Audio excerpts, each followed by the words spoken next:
This episode is brought to you by KPMG. Making an impact is how KPMG helps make the difference. KPMG applies advanced tools and strategic thinking to convert data into actionable knowledge and deliver value by improving performance through transformation, modernizing processes with technology, harnessing the power of data, navigating complex M&A transactions, and enhancing trust among stakeholders. Go to kpmg.us/advisory to learn more. KPMG. Make the difference.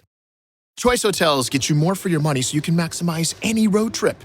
And as your vacation maximizationer, I'm going to make sure you hear the maximum sizzle of Comfort Inn's free hot breakfast. Let's get real close. Maximum apple. Now that's fresh crispimization. Maximum waffle. Hear that crunch. And that's maximum coffee. Oh yeah, that's the pour I'm talking about. Breakfast maximized before hitting the road. Check into more. Book direct at choicehotels.com. The Stone Zone, entertaining and informative. On the Red Apple Podcast Network. Welcome to the Stone Zone. It's amazing to see Democrats and liberals continuing to whine about the FBI raid on former National Security Advisor John Bolton's home and office last Friday. It is very clear that the FBI under Kash Patel had probable cause to believe that John Bolton was in possession of certain classified documents that he had no right to obtain or possess. These are the same people who tried to prosecute Donald Trump for holding on to classified documents, which under the Presidential Documents Act, he had full authorization and legal entitlement to. This past week, we saw this raid. It's just desserts, as far as I'm concerned, for one of the most heinous warmongers and most insidious subversives inside the first Trump administration. John Bolton served as National Security Advisor in 2018, played a key role in convincing President Trump to reverse his September 17th, 2018 order to declassify documents related to the FBI's Crossfire Hurricane investigation, including materials involving FBI informant Steph Halper. Now, I actually know Steph Halper back from the Reagan-Bush days. Was in a floating poker game with him. He was a good poker player, but he was an even more dangerous FBI and CIA informant. He was paid $500,000 to set up Donald Trump in the entire phony Russian collusion hoax.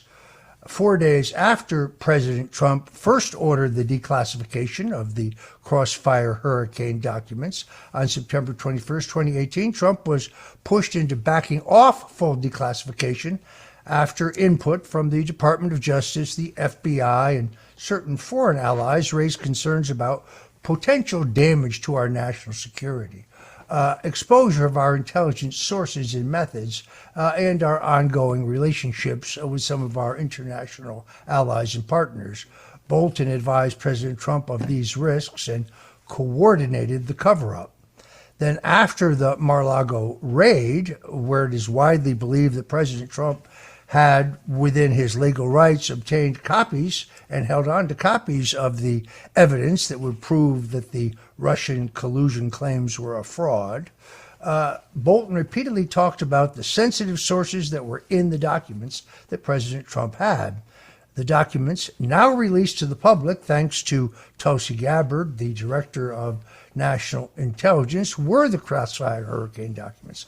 The sensitive source they were covering up for was Stephen Halper, the CIA and FBI operator who ran by the codename Mitch. Halper was actually the architect of the Hillary plan, the Crossfire Hurricane's only informant, who falsely claims to have witnessed the whole Trump-Russia collusion. We know from a document declassified by Tulsi Gabbard that Hillary Rotten Clinton herself approved the plan specifically to distract attention from her use of an illegal email server and also to sow seeds of doubt about the legitimacy of Trump's presidency. So in other words, Bolton was covering up for Obama, Clinton, Brennan, Comey, and the entire cabal. because if those documents had been released, they would have showed that the entire Trump-Russian collusion narrative was all based on paid-for, dirty operative Steph Halper's testimonies, and their entitled House of Cards would have collapsed. When former Congressman Devin Nunes, who was chairman of the House Intelligence Committee, uncovered the operation and determined that CIA and FBI operative Steph Halper was the architect of the Russian collusion hoax, he was actually threatened with criminal prosecution if he tried to investigate further. President Trump tried to declassify and release the records, but he got pushback from Rod Rosenstein, the acting attorney general, Gina Haspel, the CIA director, Christopher Wray, the FBI director, John Bolton, then his national security advisor, and the British government. They all claimed that sources' lives and allied operations would be endangered. It was bunk. In fact, the only ones endangered were the deep state. When Trump tried to release these documents once again in 2021, his home in Palm Beach, Mar-a-Lago, was raided. Enough of your crocodile tears. It is now absolutely clear, based on the declassification of documents by Tulsi Gabbard, that there was a seditious conspiracy to engage in treason and to undo the legitimate results of the 2016 election. But because this seditious conspiracy, which began in 2016, continued into 2017, continued into the 2020 election, where Tulsi Gabbard has said she is examining evidence regarding the integrity of the computerized voting machines, this is a case that is ripe for prosecution. But it means that trials of those ultimately charged would not necessarily happen in the District of Columbia, where, frankly, no Trump supporter, Republican, conservative, or free thinker can get a free trial, and where no Democrat or veteran of the Biden or Obama administrations will ever be convicted. Stay tuned as we will follow this story as it develops. Meanwhile, the New York City mayoral frontrunner, Zoran the Ayatollah Mamdani, is proposing to end all misdemeanor crimes in the city of New York, a move that could empower criminals on a scale never before seen in any Democrat-running, decaying hellscape. Mamdani is a leading organizer of the Democratic Socialists of America, and the language in their platform makes it clear that one of their main goals is to uproot the rule of law. Their Democrat Socialists of America platform states, for all of the working class to achieve collective liberation, we must constrain, diminish, and abolish the carceral forces of the state, from prisons and the police themselves to their manifestations in all forms throughout society. In other words, they want to defend and shut down the New York City Police Department. Mamdani himself says that, quote, violence is a social construct, close quote. No, what he means is violence is a crime, but he doesn't see it that way. Misdemeanor offenses that Mamdani wants to repeal from the books would include third-degree assault, forcible touching, driving while intoxicated, third-degree drug possession, menacing, sexual misconduct, third-degree identity theft, second-degree sexual abuse, and petite larceny. Mamdani is playing down these radical beliefs on the campaign trail, but that's only a ruse. Mamdani knows he has to say whatever it takes to get into office, where he will then have carte blanche to turn New York City's political structure upside down, which has been his life's goal as an avowed Marxist.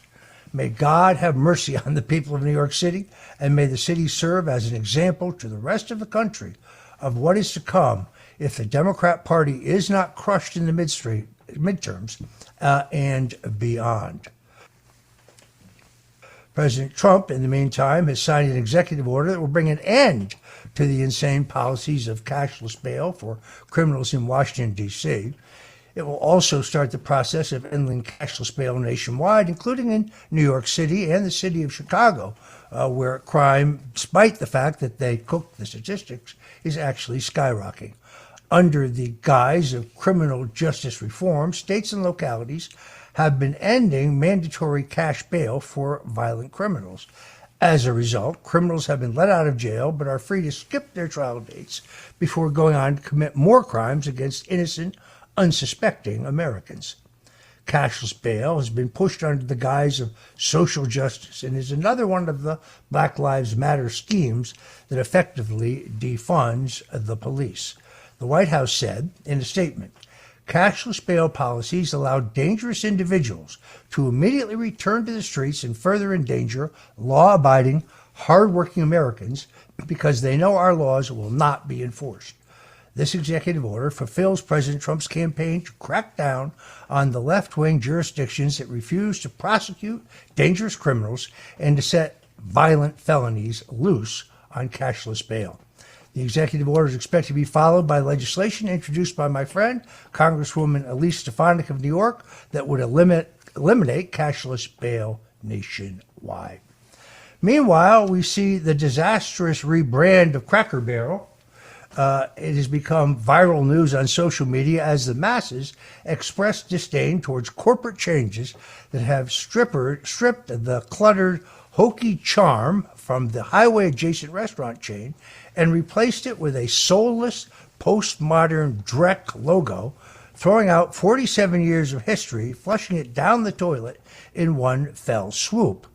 Cracker Barrel has embarked on a $700 million rebranding effort to create a lighter, brighter, and more evolved experience.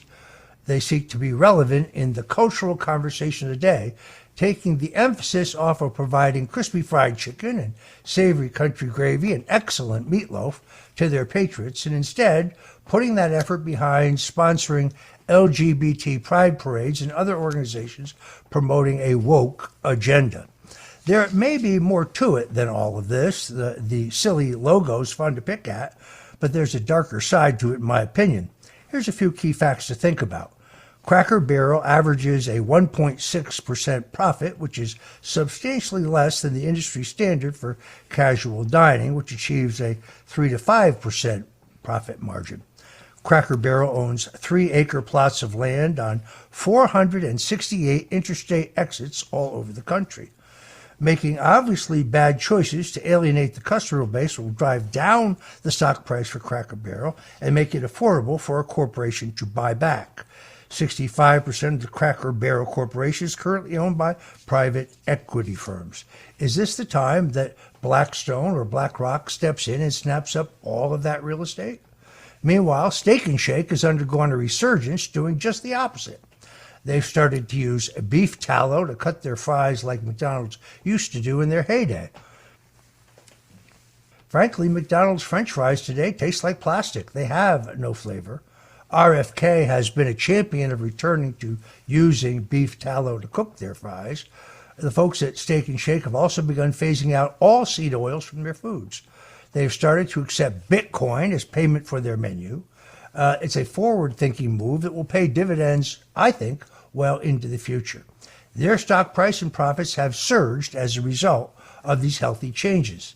Steak 'n Shake adeptly understood that embracing MAGA values that the public would respond positively, putting them on the map for millions of consumers who may have otherwise ignored the chain. Let this be a lesson to everyone on Wall Street. Go woke, go broke. You're listening to The Roger Stone Show right here on the Red Apple Audio Networks.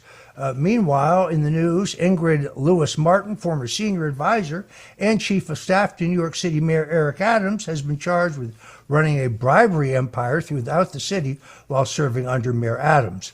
Lewis-Martin is being accused of taking $75,000 in cash, luxury perks, food and drink, and even getting an active role next to Forrest Whitaker.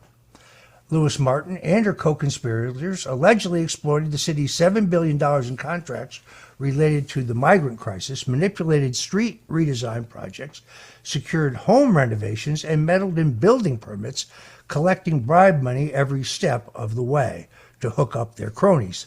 This comes one day after Winnie Greco, another Adams advisor, no relationship to former New York police officer Sal Greco, handed a potato chip bag full of money to a reporter in an apparent attempt to buy them off of this story. It's instances like this that make it clear why Zohreh Mamdani is the overwhelming favorite to win the New York City mayor's race. It's not because the people in New York City are Marxists or socialists or that they're jihadists. It's that people are sick of the corrupt machine politicians like Adams and former New York Governor Andrew Cuomo. Mamdani, without being too specific, is offering them hope and change. And unfortunately, many New Yorkers are not focusing on the implications of the actual policies that Mamdani proposes. We'll be talking more about this race as we go along, but one thing is clear. I'll go on the record as saying this right now. No matter what happens, Mayor Eric Adams will run fourth in this contest. I'm Roger Stone. You're listening to The Stone Zone, and we'll be right back. The Stone Zone on the Red Apple Podcast Network. The Stone Zone, entertaining and informative on the Red Apple Podcast Network. Welcome back to the Stone Zone, where we talk politics 5 days a week. We bring you our take on what's going on. I am, of course, a veteran of 13 national presidential campaigns. I like to say I spent 50 years in the corroded rectum of the two-party system, and I've seen it all. Here we try to bring you the stone cold truth. Does your child play the game Roblox? The online interactive game seems innocent and innocuous, but now has evidently become a haven for child rapists, with the game's programmers apparently content to look the other way as innocent children are being preyed upon. The state of Louisiana is suing Roblox for unfair trade practices, citing their neglect in protecting children on the platform. Louisiana's Attorney General Liz Murrill said, due to Roblox's lack of safety protocols, it endangers the safety of the children of Louisiana. Roblox is overrun with harmful content and child predators because it prioritizes user growth, revenue, and profits over child safety. Every parent should be aware of the clear and present danger posed to their children by Roblox so they can prevent the unthinkable from ever happening in their own home. Now, nightmarish stories about child grooming on Roblox have emerged, including a derelict mother contacting her birth child in foster care on the Roblox platform and encouraging her daughter to murder her foster parents and her infant sister. You can't make this stuff up. A 13-year-old girl was groomed by a predator on the platform, receiving explicit images from the pervert, and then was subjected to a rape attempt when they met in person. Another child was sent pornography by a predator on the platform and later actually attempted suicide. There are hundreds, if not thousands, of more of these types of instances occurring on Roblox. All the more reason to keep the cell phones and computer devices out of the hands of your children and grandchildren, or to monitor their use extensively. These are dangerous instruments and they cannot be abused. You're tuned in to the Stone Zone with me, Roger Stone. We'll be right back with more of today's hot political news, so please don't go away. We're here 5 days a week. We bring you our take on the political doings of the day. We'll give you analysis that no one else on radio will tell you. We'll be right back. The Stone Zone on the Red Apple Podcast Network. The Stone Zone, entertaining and informative on the Red Apple Podcast Network. Welcome back to the Stone Zone. Jeffrey Epstein accomplice Ghislaine Maxwell has given sworn testimony stating that she never saw President Trump engage in any wrongdoing during her many years as Epstein's co-conspirator, confidant, and pimp. This is not news to me. I explored and researched the Epstein case very extensively for my 2015 book, The Clintons' War on Women. The longest chapter in the book, Chapter 7, is entitled Orgy Island. What people don't know is that the Epstein's butler, Alberto Rodriguez, who was then dying of cancer, sold Epstein's telephone book to a New York journalist.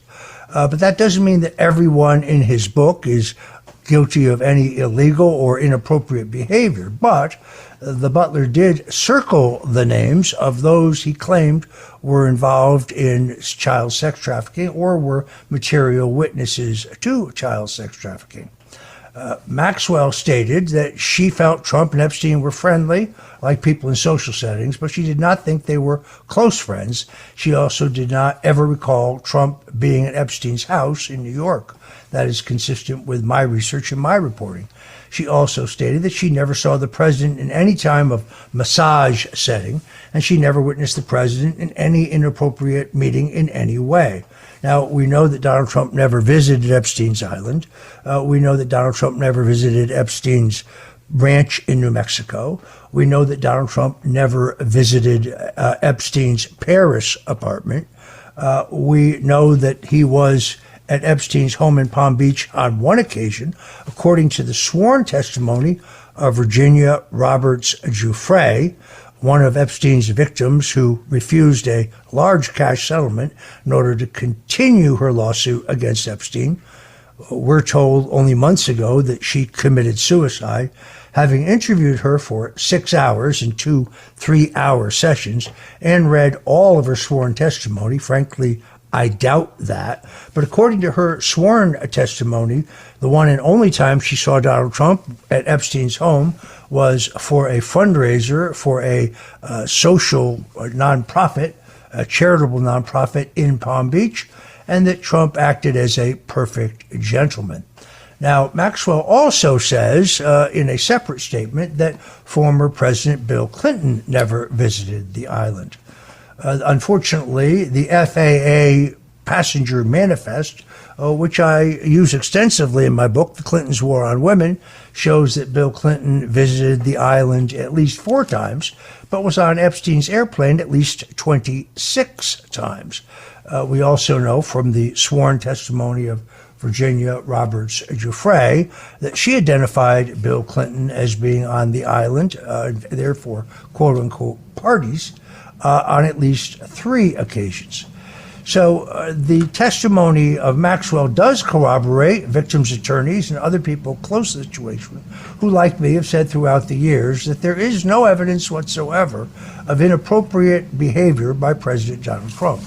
It also further proves that Donald Trump is innocent, had nothing to do with Jeffrey Epstein's pedophile network. In fact, we know definitively that Trump cut Epstein off in 2005. That is prior to Epstein ever being exposed and charged as a sex criminal in the state of Florida. Now, in that instance, after various reports, Chief Michael Ryder of the Palm Beach Police Department conducted a 6-month undercover investigation of Jeffrey Epstein and handed the state's attorney in Palm Beach a case involving 33 underage children, women, girls at that point, and an ancillary case of statutory rape involving at least 21 underage girls. The police chief was shocked when the state's attorney turned around after his own investigation and charged Jeffrey Epstein with 1 count of solicitation. Only after complaints from the police chief did they bump that up to 1 count of solicitation of a minor. Still a serious crime, but not nearly as serious as the crime of child sex trafficking.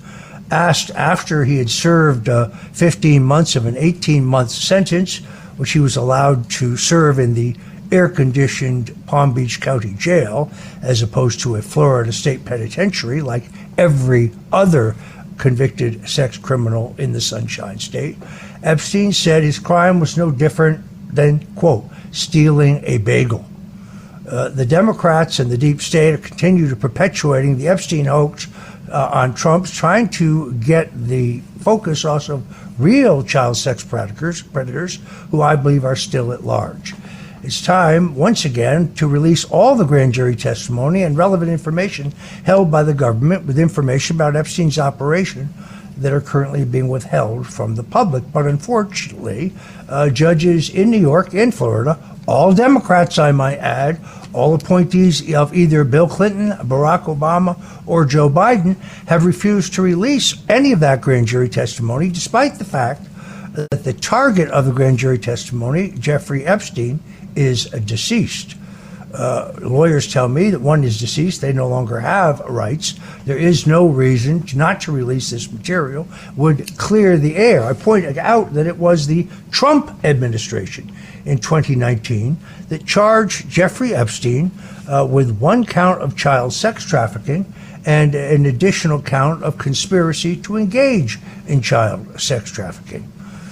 We need a full level of transparency. I think that's what's necessary to make America great again and to make treason and child sex trafficking punishable again.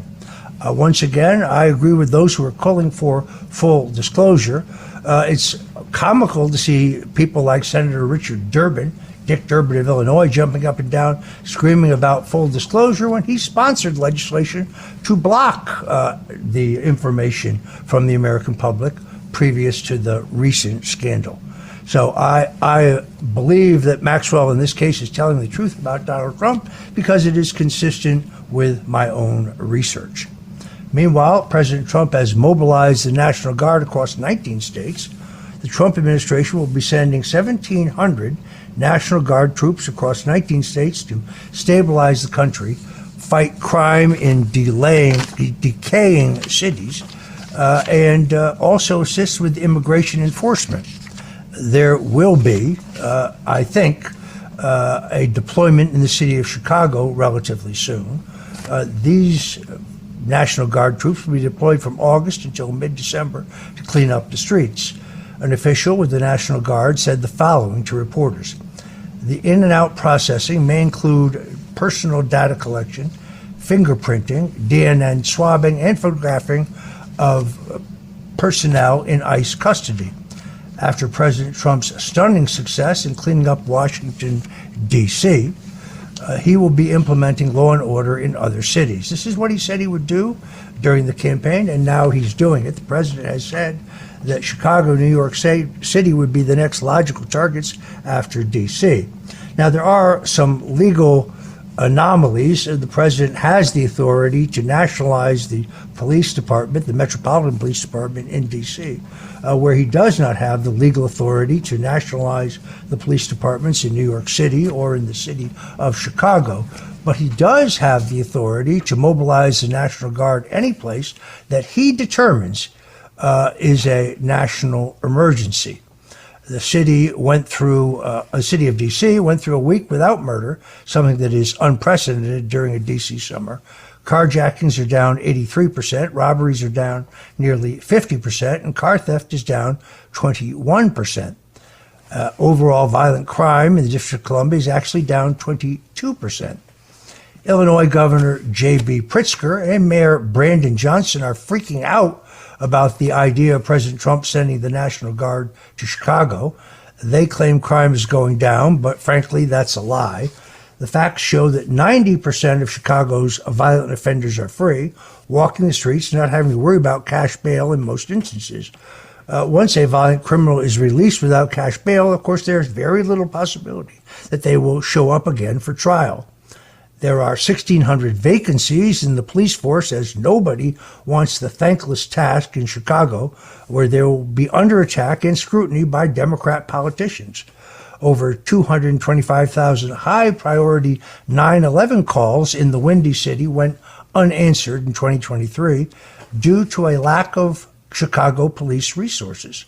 Over 50,000 illegal immigrants have arrived in Chicago over the past 3 years as well, putting additional strain on the already fraying system. This is, by anyone's definition, a state of emergency, and most Democrat-run cities like Baltimore and Philadelphia are no better. The reason why the Guard is needed in their cities is because their defund the police mindset has allowed criminals to seize power.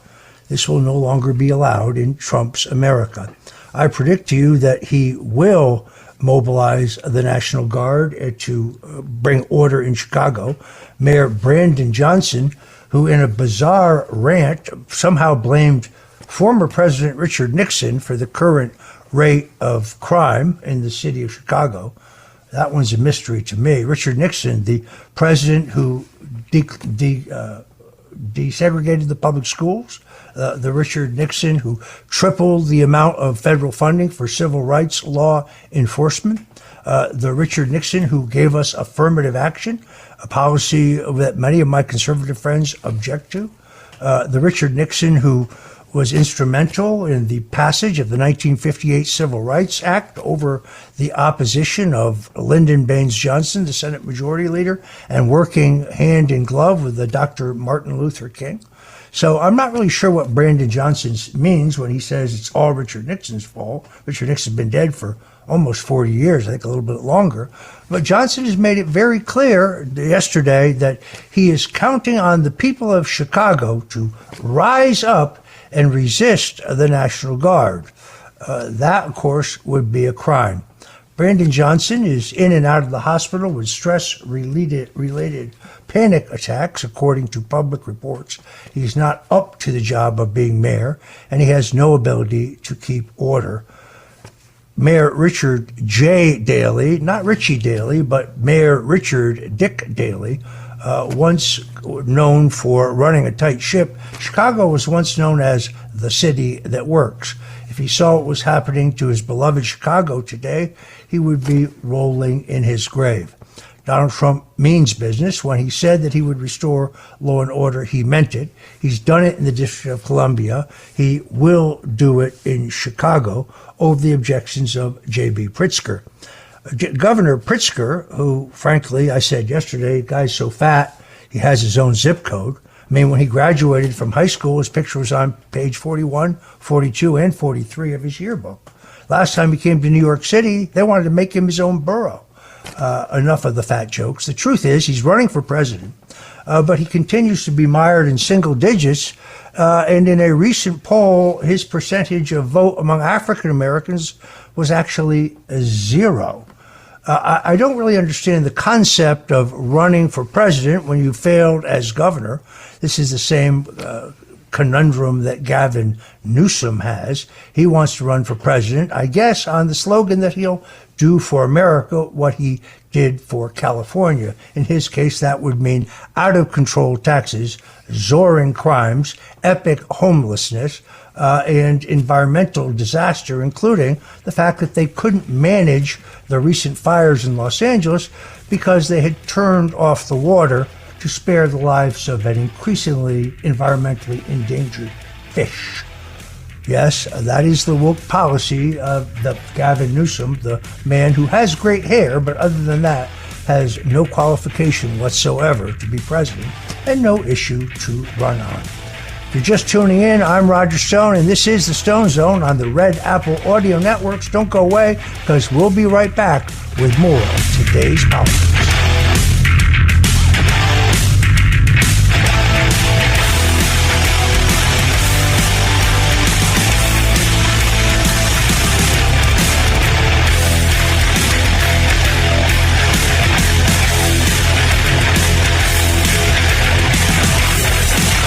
This is the Stone Zone with Roger Stone. The Stone Zone.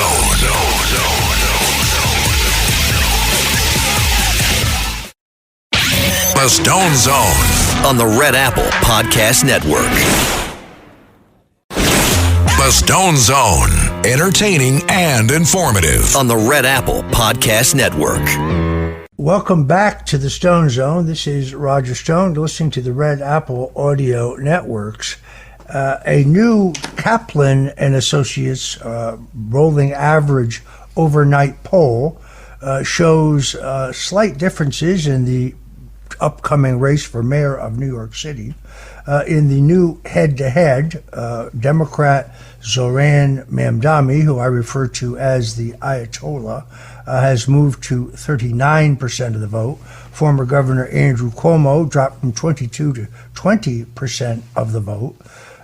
Republican Curtis Sliwa up from 16 to 19% of the vote, and Eric Adams dropped from 14 previously to 11, no doubt in the wake of bad news regarding the indictment of his former chief of staff.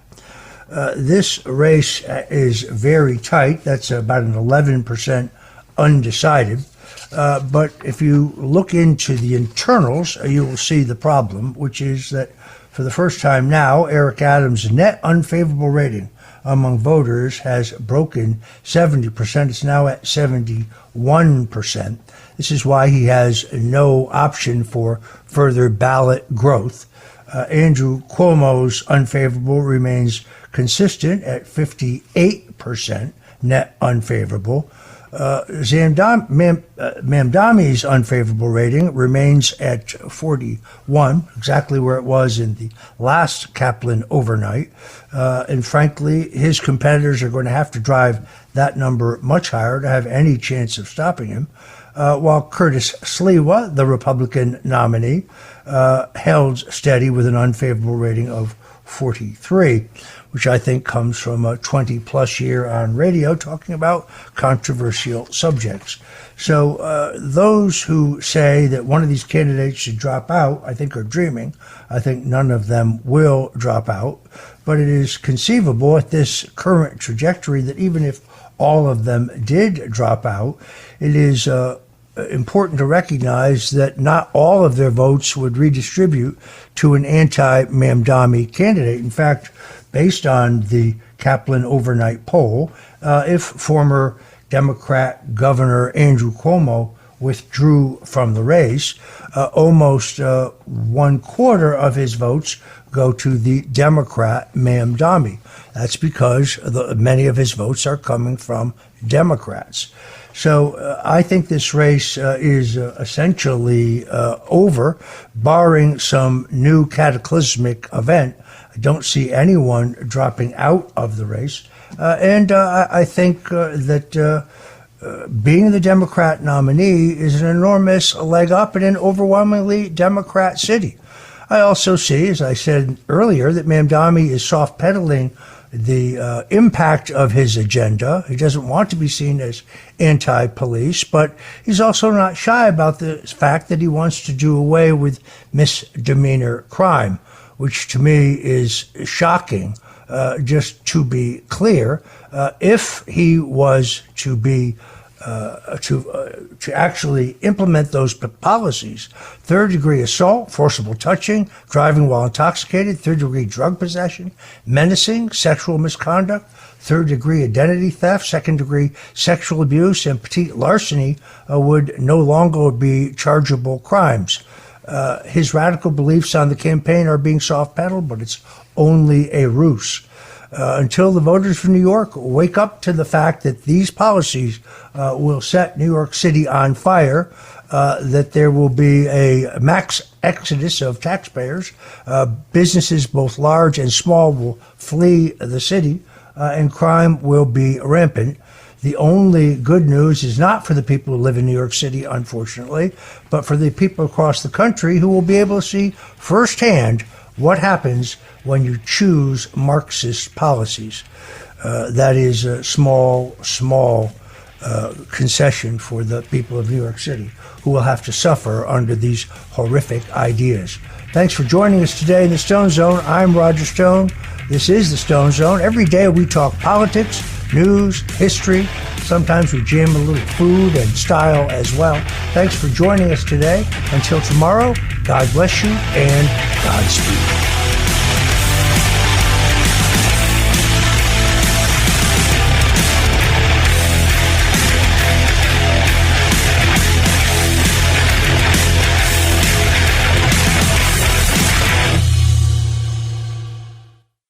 Thanks for listening to The Stone Zone with Roger Stone. You can hear The Stone Zone with Roger Stone weeknights at 8 on 77 WABC. If you like the podcast, share it with your friends and listen anytime at WABCRadio.com and download the WABC Radio app. Hit that subscribe button on all major podcast platforms. Plus, follow WABC on social on Instagram, TikTok, Facebook, and X. See you next time for a new episode so you never have to wonder. What the heck is going on here?